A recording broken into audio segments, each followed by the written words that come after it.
this video, let's consider the following variety of problem.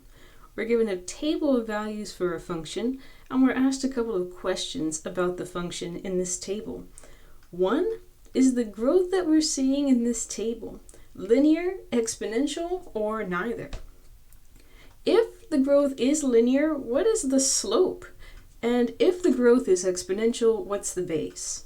And finally, what is the y-intercept that we're seeing from this table? So we have 4 example problems in this video. Let's get started on the first one. Now, when you are asked a question like this, you're looking to see what pattern is happening in the y's row of the table. What is happening to the y's every time x increases by 1 unit? Well, let's look at the transition from y equals 1 to y equals 4. On the one hand, moving from y equals 1 to y equals 4 can be achieved by multiplying by 4. On the other hand, transitioning from 1 to 4 can be achieved by adding 3. Now, moving from 4 to 7, moving along the next entry in the column, this is definitely not multiplication by 4. 4 times 4 would be 16, not 7.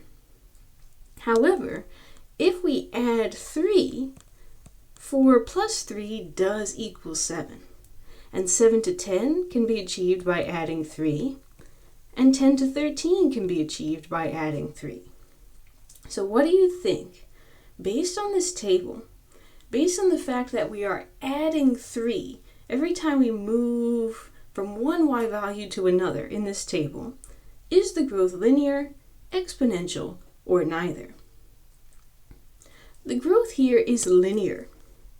Linear because we add 3 each time x increases by 1.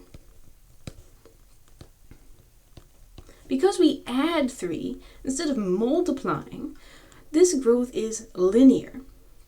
And that number 3 that we add each time x increases by 1 is the slope of this relationship. The slope is the number 3. Okay. Finally, they ask us, what is the y-intercept for this function? So let's go back up to our table, and let's look for the entry in the table where the x-coordinate is 0.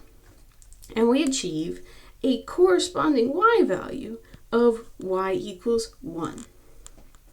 Y-intercept. So finally, I would answer the last part of this question by saying that the y-intercept is 1, or if you prefer, you may write this as the ordered pair, where x is equal to 0 and y is equal to 1. Let's do another example. Here we have a new table of values, and x is going from 0, 1, 2, 3, 4 as before, but we've changed the y values so that they're going from 5 to 10 to 20 to 40 to 80. So what do you think? What pattern are we observing in the y's row of this table? Are we observing a consistent addition, or are we observing a consistent multiplication? Well, let's see. Moving from 5 to 10, on the one hand, this could be achieved by adding 5. But moving from 10 to 20 involves adding 10, a different amount from before. On the other hand, we can obtain 10 from 5 by multiplying by 2. And we can obtain 20 from 10 by multiplying by 2, and 40 from 20, and 80 from 40. So based on the fact that we are multiplying by 2 each time, I would have to say that the growth is exponential, based on what we're seeing in this table. Exponential. Why? Because 2 is multiplied whenever the x value increases by 1. Okay, so then they say, well, if it's exponential, what is the base? And the base is this number 2 that gets multiplied to the y values every time x increases by 1. So the base is the number 2 that we found when we analyzed the table. And finally, what is the y-intercept? Let's scroll back up and let's look at the entry in the table where x is equal to 0. And we get a y-intercept of 5. Y-int for short. So I could answer either 5, or if you prefer, the ordered pair 0, 5. All right, that's 2 examples so far. Let's look at one where the numbers are a little bit more messy. Consider the following table of values. X is going from 0 to 4 as before. And in the y's position, we are seeing 2, 1.6, 1.28, 1.024, and another decimal number 0.8192. So let's see if we can observe a pattern in the y's position. Now let's think about, what if we were doing an addition to move from one y value to the next? If I did 2 plus something, let's just call it m, to get to 1.5, then if I solve this for m, that would imply that m is equal to negative 0.4. And you can just do that subtraction in your calculator. So here, we have added negative 0.4. Now, moving from 1.6 to 1.28, 1.6 plus something equals 1.28. Let's do that in our calculator. Let us do 1.28 minus 1.6. And so the m in this case is negative 0.32.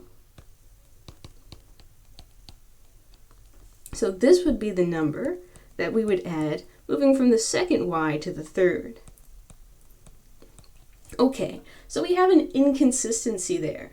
So the growth is definitely not linear because we have an inconsistency in the amount that we added moving from one y to the next. Next, let's see what we would get if we considered multiplication instead of addition. Let me erase the work on the side.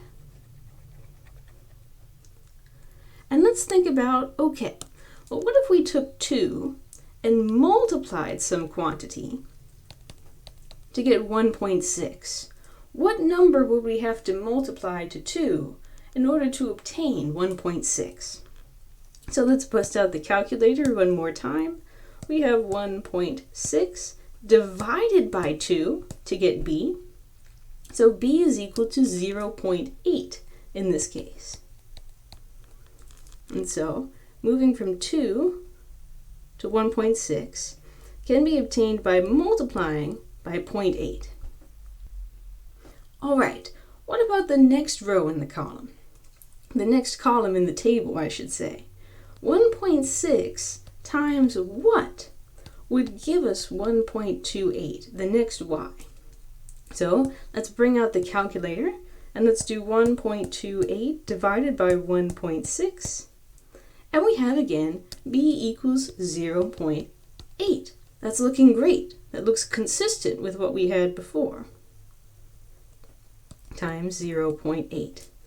So let's just quickly check the last couple of transitions here. We have 1.024 divided by 1.28, taking us from entry number 3 to entry number 4. And we get 0.8 in this case as well. And finally, just checking, moving from the 4th entry in the table to the 5th entry, we can take 0.8192 divided by 1.024, and we get, once again, 0.8. So this growth is exponential, because we are multiplying by 0.8 whenever x increases by 1. Okay, what is the base? The base is that number 0.8. That was multiplied each time. What is the y-intercept? The y-intercept, again, in the table, we just look for the entry that goes with x equals 0. And we have a y-intercept of 2, or if you prefer, 0, 2. This is a parenthetical statement, or 0, 2. Okay, let's look at one last example. We have the following table of values: 0, 1, 2, 3, 4 in the x's position, 2, 5, 10, 17, 24 in the y's position. Now, if I consider what happens to the y's in terms of adding, from 2 to 5, we would have to add 3. From 5 to 10, we would have to add 5. So there's an inconsistency in the amount that needs to be added each time. And so the growth is definitely not linear.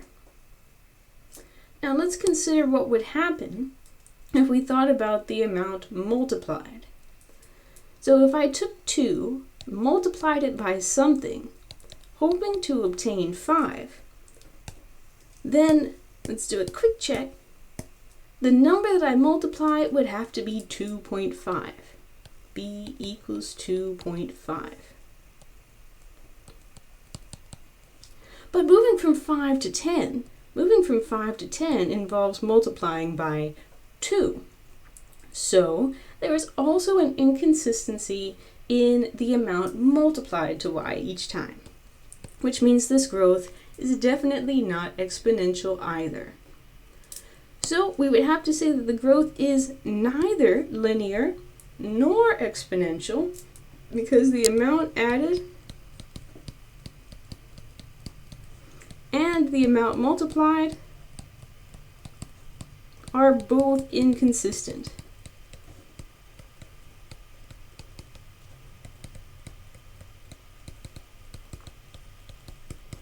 Therefore, there is no such thing as the slope. There is no such thing as the base.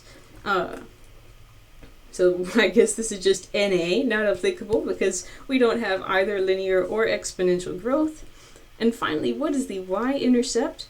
Well, as before, it's just the y value that is paired with 0.